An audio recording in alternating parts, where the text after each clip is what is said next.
Bienvenue sur Afro Info 243. De partout où vous nous suivez à travers le monde, nous sommes en République démocratique du Congo. L'actualité nous amène dans le territoire de Rutshuru où en ce moment même les forces armées de la RDC s'affrontent aux rebelles du M23 à Kahunga. C'est précisément à 5 km des Kiwanja, une cité contrôlée par le M23 depuis maintenant plusieurs jours. Les éléments de l'armée loyaliste avancent à pas des géants pour s'approcher des Kiwanja et récupérer cette entité contrôlée par l'ennemi. Les sources locales renseignent que c'est depuis tôt le matin de ce vendredi 11 novembre 2022 que des détonations d'armes lourdes et légères se font entendre dans les agglomérations des Mabenga, Kahunga et tout près des Kiwanja. Des habitants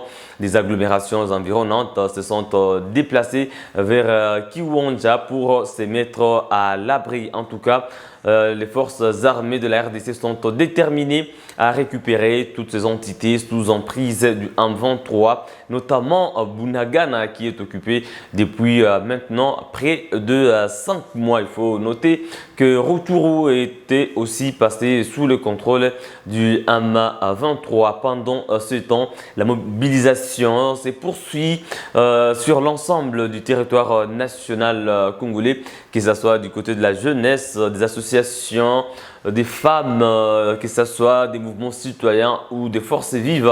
Tout le monde se mobilise autour des forces armées de la République démocratique du Congo. Pour sa part, la CENCO prévoit une marche le 4 décembre 2022.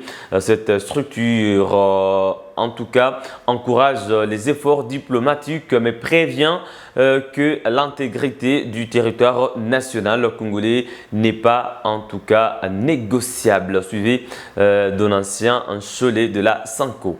Je veux qu'on rappelle que l'heure est grave, le pays est en danger et aussi ils ont dit quelque part aide-toi et le ciel t'aidera. Donc il ne faut pas compter parce que le Congolais en général attend dans beaucoup de situations une solution d'ailleurs, des étrangers, de la communauté internationale, que les évêques accusent d'être quelque peu hypocrites. Donc les évêques demandent à tous les Congolais du nord au sud, d'est à ouest, même à ceux qui sont à la diaspora, nous constituons une force en tant que peuple si nous sommes unis, si nous sommes debout. Donc cette marche, c'est pour crier, faire entendre la voix du peuple congolais dans son ensemble, que notre pays est en danger, ne soyez pas complices. Au-delà de nos richesses naturelles qui sont convoitées, il y a le peuple congolais qui a droit à la vie, qui a droit à la paix. L'autorité, mais ils ont la première responsabilité d'assurer à tous les citoyens, comme on dit les évêques, le droit le plus élémentaire à la vie et à la sécurité. Donc c'est la première responsabilité de donner les moyens à notre armée. Et ce n'est pas le moyen qui manque. Les évêques donnent comme conseil de réduire le train de vie de nos institutions, c'est-à-dire la présidence, l'Assemblée nationale, le gouvernement et aussi le train de vie de nos dirigeants pour pouvoir renforcer davantage notre armée et motiver davantage les soldats. Et il y a aussi le fait que les évêques reconnaissent qu'il y a beaucoup d'efforts qui ont été faits, des dispositions, des initiatives ont été prises, mais les résultats, le nombre de morts ne fait qu'augmenter. Voilà pourquoi les évêques ont demandé au gouvernement de mettre en place un cadre beaucoup plus large, au-delà des affinités politiques, pour reprendre leurs mots, avec les forces vives du pays, les notables et tout, pour réfléchir à cela et trouver d'autres stratégies pour mettre fin à cette situation dramatique. Je m'en veux comme exemple. Cette communauté a donné un embargo aux groupes armés, dont les M23. Mais cette communauté sait que c'est le Rwanda qui arme. Mais il ne donne pas l'embargo au Rwanda. Ça signifie quoi? C'est pas le chaud et le froid? C'est juste un exemple. Non, la communauté internationale a tous les leviers pour arrêter cette situation.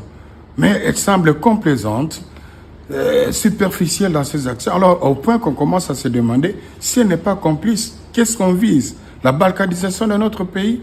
Les évêques disent oui au dialogue, oui à la diplomatie, mais il y a des choses qui ne vont pas être négociées à savoir l'intégrité territoriale et la souveraineté nationale. Écoutez, nous sommes habitués quand un discours des évêques va dans l'un ou l'autre camp, parce qu'ils sont avec le pouvoir, ils sont avec l'opposition, les évêques ne sont pas à ce niveau-là. Ils ont analysé la situation, c'est la misère, ils sont partis, pas du discours du chef de l'État, mais de la situation des brebis qui leur sont confrères. Alors, si cela rejoint les préoccupations du chef de l'État, c'est notre chef de l'État, où est le problème? Prorogation de l'état de siège dans les provinces du Nord Kivu et de l'Ituri face aux violences armées perpétrées notamment par le mouvement terroriste du M23 dans le territoire de Rutshuru. Le gouvernement déploie des moyens nécessaires et tous les efforts en vue de mettre un terme à ces atrocités et rétablir la paix et la stabilité sur toute l'étendue du territoire national congolais, notamment dans l'est du pays et dans le territoire de Rutshuru en particulier. Suivez. J'ai l'honneur de vous présenter ce jour le projet de loi portant autorisation de la prorogation de l'état de siège dans les provinces de l'Ituri et du Nord Kivu. Cette démarche est une exigence constitutionnelle qui trouve son fondement dans les dispositions de l'article 144 alinéa 5 de la Constitution du 18 février 2006, telle que modifiée à ce jour. En effet, au terme des dispositions susvisées, l'ordonnance proclamant l'état de siège ou l'état d'urgence cesse de plein droit de produire ses effets après l'expiration du délai prévu à l'alinéa 3 du présent article, à moins que l'Assemblée nationale et le Sénat, saisis par le président de la République sur décision du Conseil des ministres, n'en aient autorisé la prorogation pour des périodes successives de 15 jours.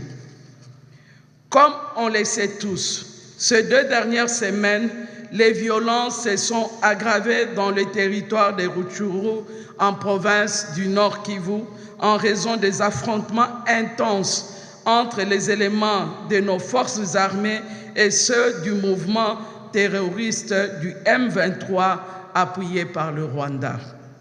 Sous l'impulsion du commandant suprême des forces armées, votre gouvernement est en train de déployer tous les efforts nécessaires afin de mettre un terme à cette agression lâche et ignoble.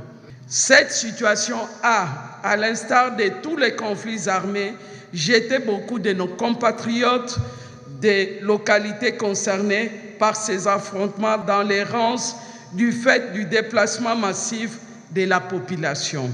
Il importe que la paix et la sécurité dans la région soient vite rétablies et dans l'entretemps, une équipe gouvernementale a été dépêchée afin de prendre des mesures d'assistance humanitaire au profit de nos populations déplacées.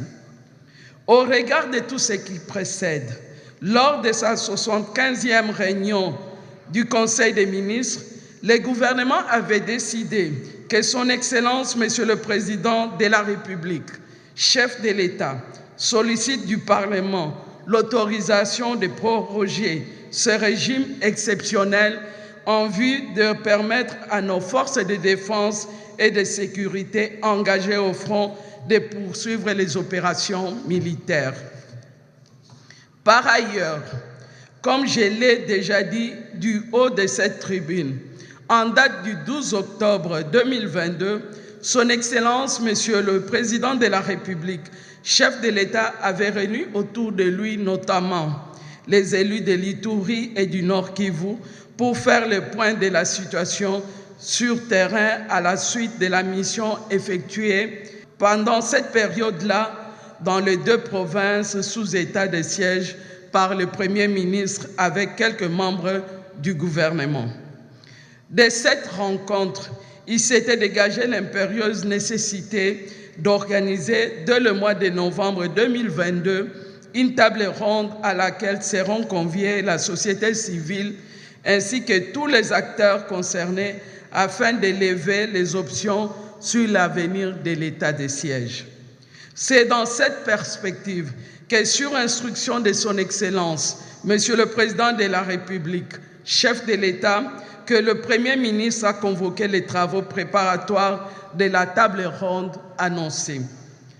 Ces travaux qui se sont déroulés du 1er et 5 novembre 2022 ont connu la participation, outre des élus, membres des commissions défense et sécurité de notre Parlement, des experts de la présidence de la République, de la primature, de quelques ministères, des gouvernements militaires de l'Ituri et du Nord Kivu, de l'armée, de la police, des services de sécurité, ainsi que les membres de la société civile des deux provinces sous l'état de siège. À l'issue du dit travaux, les participants ont produit les termes de référence qui serviront de documents de base à l'autorité suprême qui en appréciera la pertinence et décidera notamment de la date, lieu et du format de la table ronde. Honorable Président de l'Assemblée nationale, honorables membres du Bureau, honorables députés nationaux, le gouvernement se fonde sur tout ce que j'ai dit supra pour solliciter la prorogation de l'état de siège dans les provinces de l'Ituri et du Nord Kivu. Le projet de loi que j'ai donc l'honneur de soumettre à l'adoption par votre auguste Chambre comporte, outre l'exposé des motifs, 3 articles. Le premier article est relatif à l'autorisation des prorogations de l'état de siège. Le deuxième article a trait à l'abrogation des dispositions antérieures. Le 3 et dernier article se rapporte à son entrée en vigueur. Je vous remercie, honorable Président. Et pour terminer, le Parlement kényan a approuvé le déploiement de 900 soldats en République démocratique du Congo dans le cadre de la force régionale de l'Eastern African Community EAC. Comme vous le savez, initialement prévu, les contingents kenyans devraient intervenir dans la province du Nord Kivu, précisément en territoire du Rutshuru où le M23 contrôle actuellement plusieurs localités, notamment Kiwanja, Bunagana ou encore Rutshuru. Nous attendons des précisions pour savoir la nature de l'intervention de cette force avec toutes les précisions et nous reviendrons pour vous parler évidemment de l'évolution de la situation sur le terrain et d'autres actualités de l'Est de la République démocratique du Congo. Mesdames et messieurs, c'est par là que nous mettons un terme à cette production.